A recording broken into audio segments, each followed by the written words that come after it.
What happened on October 7 was a barbaric attack, and we're in the midst of a multi-front war. And the painful reality is that Hamas is still, to this day, holding so many Israeli hostages. And to address this, we're grateful to have Udi Goren, who is the cousin of Tal Haimi, who was murdered by Hamas on October 7, and his body was taken hostage to Gaza. Udi. Good afternoon, honorable guests. Thank you for being here today. Thank you for the organizers who have put together this remarkable event and have made a point to hold time for you to hear about the most pressing and dire issue Israel is facing these days. My name is Udi Goren, and I am the cousin of Tal Haimi, who was murdered on October 7th, and his body is still held by Hamas in Gaza. At the time of his murder, Tal had 3 children. 3 weeks ago, his wife, Ella, gave birth to their 4th orphan child. Since October 7th, our family's life has become a succession of disappointments and anxiety, as it's been over 7 months since Tal was taken to Gaza, and there's still no sign of a deal that would bring him back.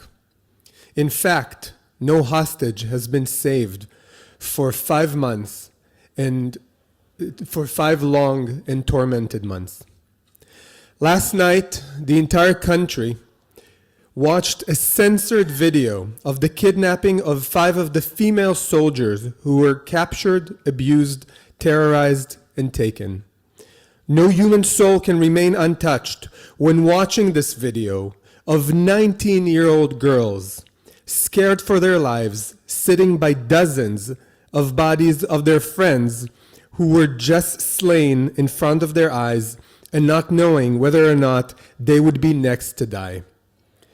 Being fully aware of what they have been through, living with it and coping with it, has been our reality for the past 7.5 months. However, they are still living the same terror every day. They are still at the mercy of those heartless savages suffering physical abuse, mental abuse, and sexual abuse. They are still living the October 7th horrors every single day. And yet the Israeli government hasn't brought them back home to this very day. We know that many of the ministers have watched this video. We know that hundreds of thousands of Israelis have watched this video since last night. Everybody watching it must put themselves in the shoes of these girls and their parents. Can you even fathom the horror? Can you smell the death in the air? After going through this horrendous experience, these girls also have to endure the risks of surviving in Hamas tunnels under constant bombing by the Israeli military. Still, for some, it wasn't the obvious thing that we must pursue negotiations all the time in order to strike a deal that would bring them back home. The negotiations have been in a stalemate for a couple of weeks now, and only yesterday were resumed. Even if, in some way or another, this halt was beneficial to the negotiations, these are 2 more weeks that these girls have gone through the torture that has become their life.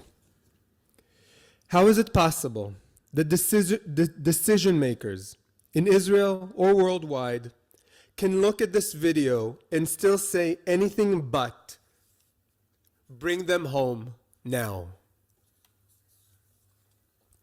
To be honest, many of the world leaders have said just that recently. A month ago, the US has released a declaration, along with 17 other countries, which states that anything must be done in order to release the hostages as soon as possible. A month has gone past, and nothing. Yes, we are facing a vile enemy that would do anything in his power to harm us. But we are Israel.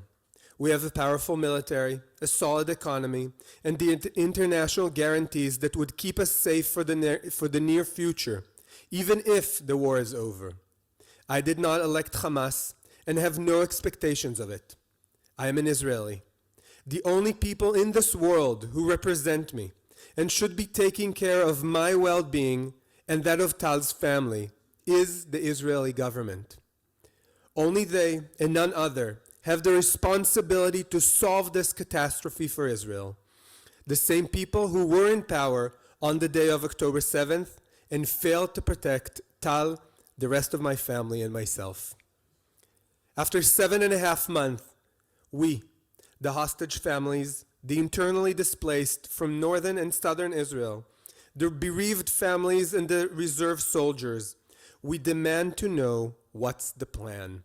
What's the end game of this war? How do they intend to get my cousin back when there's no talk about the day after? And I'll add one last thing for the business people in the audience. War is bad for business. Instability is bad for business. Losing international support is bad for business. I don't need to tell you that Israel has a wealth of knowledge, skills, and technology to offer the world like no other country. You wouldn't be here otherwise.